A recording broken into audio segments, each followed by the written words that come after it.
আমি এই প্রবাসে আসার টাইমে অনেক আসার পরে আজকে 3 বছরে অনেক বাঙালি ভাইদেরকে দেখছি। কেউ বাড়ি বেশি আসছে, কেউ জমিন বন্ধক দিয়ে আসছে, কেউ কিস্তির থেকে টাকা লই আসছে। তবে একটা জিনিস, এদের চরিত্রটারে ভালো করতে পারো না। এই প্রবাসে আসিও, এত পরিশ্রম করিও।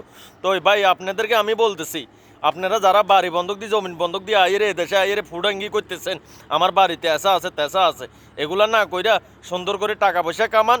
আর এখানে আসে টাকা পয়সা কামাই আপনারা ডান্স ক্লাবে যাবেন না, ডান্স ক্লাবে যান, যাইরে মেয়েদের দেও চান, নাচ চান, গান চান, ডিস্কো নাচ চান, এগুলা না কইরা টাকা কামান।